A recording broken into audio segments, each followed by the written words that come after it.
Hello everyone, today the distribution that we are going to discuss is discrete uniform distribution. So discrete uniform distribution हमारे दो type के होते हैं, उनके बारे में मैं अभी आपको बताती हूँ। उसके अलावा भी आपको पता है एक होता है हमारा यूनिफॉर्म कॉन्टिन्यूअस यूनिफॉर्म डिस्ट्रीब्यूशन, जिसको हम लोग रेक्टेंगुलर डिस्ट्रीब्यूशन भी कहते हैं। तो उसके बारे में हम आगे स्टडी करेंगे जब हम कॉन्टिन्यूअस डिस्ट्रीब्यूशन के बारे में पढ़ेंगे। जो हमारा डिस्क्रीट यूनिफॉर्म डिस्ट्रीब्यूशन होता है उसको हम लोग रिप्रेजेंट करते हैं x फॉलोज यूनिफॉर्म 1, n। इसका जो PDF होता है हमारा वो क्या होता है 1/n, x is going from 1 to up to n। ये इसको हम इस तरह से रिप्रेजेंट कर रहे हैं और ये इसका हमारा प्रोबेबिलिटी डिस्ट्रीब्यूशन है। इस डिस्ट्रीब्यूशन के बारे में हम क्या पढ़ने वाले हैं, हम इसका मीन निकालना देखेंगे कैसे क्या निकलता है, इसका वेरिएंस हम निकालेंगे। ठीक है, अब देखिए हम यहाँ से स्टार्ट करते हैं। मीन का फॉर्मूला आप सबको पता है कि एक्सपेक्टेशन ऑफ x होता है। अब जिनको इसके बारे में पता है वो वीडियो को प्लीज फॉरवर्ड कर लीजिए। अदरवाइज अगर आपको ऐसा लग रहा है कि मैं बहुत स्लो बोल रही हूँ या फिर बहुत स्लो वीडियो चल रहा है तो आप देखिए ऊपर ऑप्शन होता है आपके यूट्यूब पे, तो आप उससे स्पीड को फॉरवर्ड करके आप जो मैं बोल रही हूँ वो आपको मतलब फास्ट फॉरवर्ड स्पीड में ही सुनाई देगा, तो उससे आप लोग समझ सकते हैं। अब देखिए एक्सपेक्टेशन ऑफ x है, उसका जो फॉर्मूला होता है वो क्या होता है x is going from 1 to n, जो भी इसकी रेंज गिवन है, देन x इंटू जो भी इसकी प्रोबेबिलिटी है वो क्या है 1/n। अब यहाँ से देखिए 1/n कांस्टेंट है तो हम इसको बाहर ले लेंगे और जो समेशन ओवर x है तो वो x पे अप्लाई हो जाएगा। तो यहाँ से हो जाएगा 1 + 2 + up to n। यहाँ से आप लोगों को इसका फॉर्मूला पता है कि अगर हमारी 1 to n टर्म्स हैं वो प्लस हो रहे हैं तो उनका सम का फॉर्मूला जो होता है वो क्या होता है n + 1/2। ये आपको याद होना चाहिए। यहाँ से आपने जब इसको सॉल्व किया तो आपका n + 1/2 निकला। तो डिस्क्रीट यूनिफॉर्म डिस्ट्रीब्यूशन का जो मीन है वो क्या आ गया n + 1/2। अब देखिए आपको निकालना है इसका वेरिएंस का फॉर्मूला आपको पता होता है कि expectation of x² minus expectation of x का होल स्क्वायर। यहाँ से हम डायरेक्टली एक्सपेक्टेशन ऑफ x² को निकालते हैं। तो यहाँ से देखिए क्या हो जाएगा summation x is going from 1 to n। अब यहाँ पे x था तो यहाँ पे हमने x रखा था, बट यहाँ पे x² है तो यहाँ x² रखेंगे इंटू 1/n हो जाएगा। 1/n is a constant, so we will take it out from this summation. यहाँ से जब हम समेशन ऑपरेट करेंगे तो ये क्या हो जाएगा हमारा 1² + 2² + up to n²। यहाँ से देखिए इसका फॉर्मूला क्या होता है वो होता है हमारा n + 1 to n + 1/6। यहाँ से भी n कैंसिल आउट हो जाएगा और ये वैल्यू हमारी आ जाएगी n + 1 to n + 1/6। अब हमें निकालना क्या है, हमें निकालना है variance of x। Variance of x का क्या फॉर्मूला होता है expectation of x² minus expectation of x whole square. इसका जब हम वैल्यू रखेंगे तो ये क्या हो जाएगा n + 1/6 to n + 1 minus this का होल स्क्वायर। यहाँ पे हमने वैल्यू रख दी n + 1/6 होल स्क्वायर।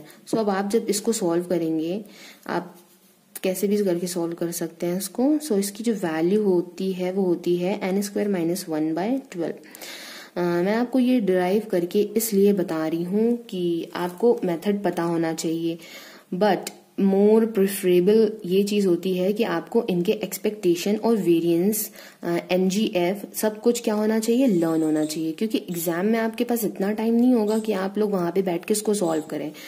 मैं तो आपको यही सजेस्ट करूंगी कि आप इन सभी को लर्न कर लीजिए, सबके mean, variance, all the movements, kurtosis, skewness आपको लर्न होनी चाहिए, बट आपको प्रोसीजर भी पता होना चाहिए। बाय चांस अगर आप एग्जाम में भूल जाएं तो आप उसको क्या कर सकते हैं, निकाल सकते हैं।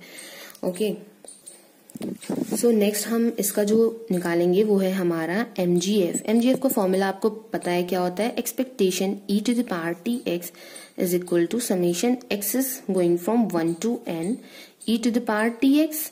उसके बाद क्या होता है यहाँ पे प्रोबेबिलिटी, इसकी प्रोबेबिलिटी क्या है 1/n है। 1/n एज कांस्टेंट है, हम वैल्यूज जो ऑपरेट करेंगे वो e पे ही ऑपरेट करेंगे, तो हो जाएगा e⁻t + e⁻2t up to e⁻n into t। यहाँ से क्या हो जाएगा 1/n।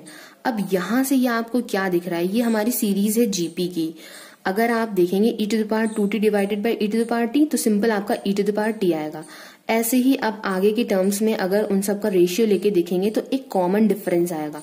तो इसकी वजह से हमें पता चल गया कि ये जो सीरीज है हमारी, ये जीपी सीरीज है, और जीपी सीरीज के सम का जो फॉर्मूला होता है वो क्या होता है, ए। जो पहला टर्म होता है वो सबसे पहले हम लिखते हैं ए, ओके, ए ये है तो हमने ए लिख लिया।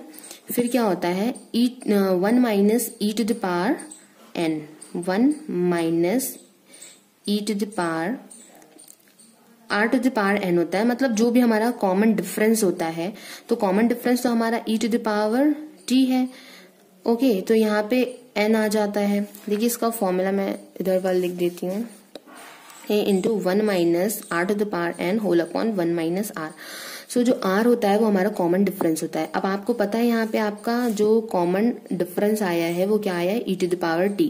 सो यहाँ पे सबसे पहला टर्म हमने लिखा a, तो a भी हमारा e to the power t है, 1 minus r to the power n, तो r जो कॉमन डिफरेंस है हमारा वो क्या आया है, e to the power t। So e to the power nt हो जाएगा, whole upon 1 minus r, that means 1 minus e to the power क्या हो जाएगा, e to the power t हो जाएगा। सो यहाँ से हमने देखा कि इसका MGF क्या आ गया, वो आ गया e to the power t इन bracket 1 minus e to the power nt whole upon n times 1 minus e to the power t। So ये भी आपको निकालना आना चाहिए, इसका मेथड आपको पता होना चाहिए, बट आपको इसको याद भी होना बहुत जरूरी है ताकि आपका टाइम सेव हो सके।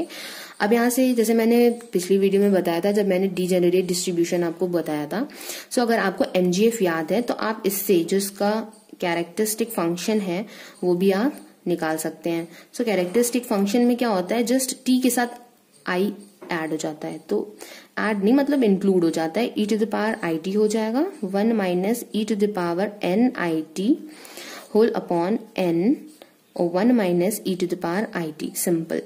अब हमने ये निकाल लिया। अब हमें पता है कि जो प्रोबेबिलिटी जनरेटिंग फंक्शन होता है उसको हम gxt से रिप्रेजेंट करते हैं, और इसमें हम क्या करते हैं, जो हमारा e to the power t होता है उसकी जगह सिंपल हम t ले लेते हैं, ओके। सो ये चीज हम देखते हैं किससे, MGF से। So e to the power t की जगह हम क्या लिख देंगे, t लिख देंगे, 1 minus e to the power t की जगह t, तो t to the power n हो जाएगा, whole upon n times 1 minus e to the power t की जगह सिंपल t। सो ये हमारा क्या हो गया, ये हमारा हो गया प्रोबेबिलिटी जनरेटिंग फंक्शन। सो डिस्क्रीट यूनिफॉर्म डिस्ट्रीब्यूशन अगर आपका इस फॉर्म का है तो उसमें आपसे इन सब चीजों में से वो कुछ भी पूछ सकते हैं। नाउ नेक्स्ट हम जो पढ़ रहे हैं वो भी हमारा क्या है, डिस्क्रीट यूनिफॉर्म डिस्ट्रीब्यूशन, बट उसका फॉर्म हमारा क्या होगा, कुछ अलग होगा।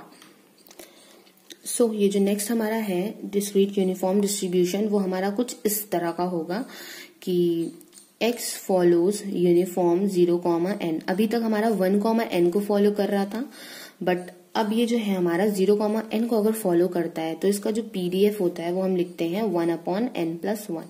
देखिए जब 1, n को फॉलो कर रहा था तो क्या था हमारी वैल्यू, तो थी 1 अपॉन n, बट ये 0, n को फॉलो कर रहा है तो उसमें है 1 अपॉन n प्लस 1।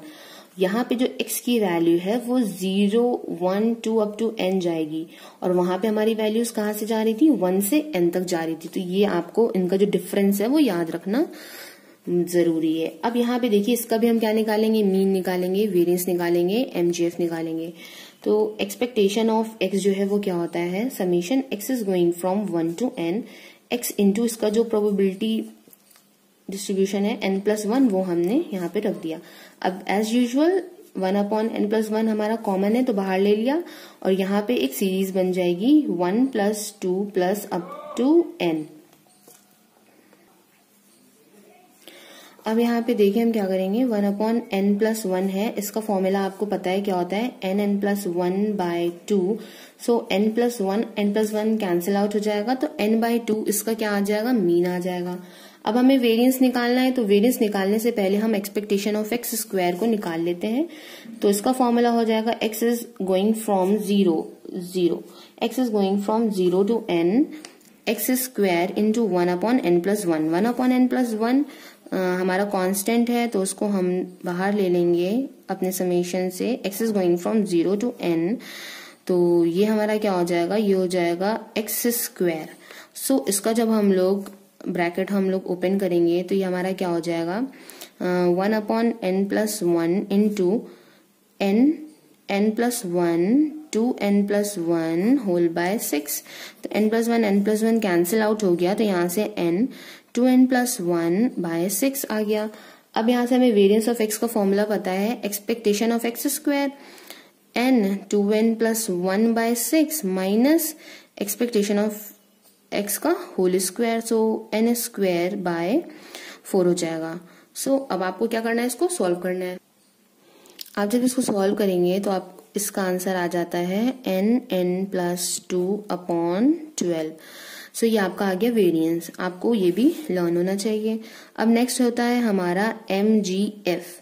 MGF का फॉर्मूला होता है, उसको MXT से रिप्रेजेंट करते हैं, एक्सपेक्टेशन e⁻TX को हम फाइंड करते हैं। सो summation x is going from 0 to n e⁻TX into 1/n+1। 1/n+1 हमारा कांस्टेंट है, सेम उसको हम बाहर ले लेंगे। यहाँ से जब हम वैल्यूज रखेंगे तो फर्स्ट है x इज इक्वल्स टू 0, 0 की वजह से पहला टर्म 1 हो जाएगा, दूसरा टर्म e⁻t, तीसरा e⁻2t अप टू e⁻nt। सो यहाँ से भी अगर आप देखेंगे तो ये आपका GP ही फॉर्म में आएगा, क्योंकि इसका कॉमन डिफरेंस सबका क्या है, e⁻t है। तो 1/n+1 उसका फॉर्मूला क्या हो जाएगा, सम ऑफ GP का a in bracket 1 - r⁴n। So a यहाँ पे 1 है, ब्रैकेट के अंदर हम क्या लिखेंगे, 1 - r⁴n। r है हमारा e⁻t, तो e⁻nt हो जाएगा। होल अपॉन 1 - r होता है, तो 1 - r मतलब कॉमन डिफरेंस, जो कॉमन डिफरेंस है वो e⁻t है। तो कुछ इस तरह से आ जाता है हमारा इसका MGF हमें इसका मिल गया। तो उसके बाद हम इसका characteristic function that is 5xt भी फाइंड कर सकते हैं। तो 5xt में क्या होता है, 1 - e⁻n, बस i के साथ t जो होता है वो मल्टीप्लीकेशन में आ जाता है, n+1 ब्रैकेट में 1 - e⁻it। सो हमने MGF निकाला, MXT 5xt निकाल लिया कैरेक्टरिस्टिक फंक्शन। अब हम निकालेंगे PGF that is probability generating function. तो वो उसको हम रिप्रेजेंट करते हैं GXT से। तो उसमें क्या होता है, सिंपल हम MGF देखते हैं तो जो e⁻t होता है वहां पे हमारा क्या आ जाता है, सिंपल t आ जाता है। तो 1 - t⁻n हो गया, होल अपॉन n+1 ब्रैकेट में 1 - t, सिंपल। अब यहाँ पे आपका जो डिस्क्रीट यूनिफॉर्म डिस्ट्रीब्यूशन है वो आपके फिनिश हो जाते हैं। अब इसकी नेक्स्ट वीडियो में मैं स्टार्ट करूंगी Bernoulli distribution, then binomial distribution up to so on. So thank you for watching my video, have a nice day.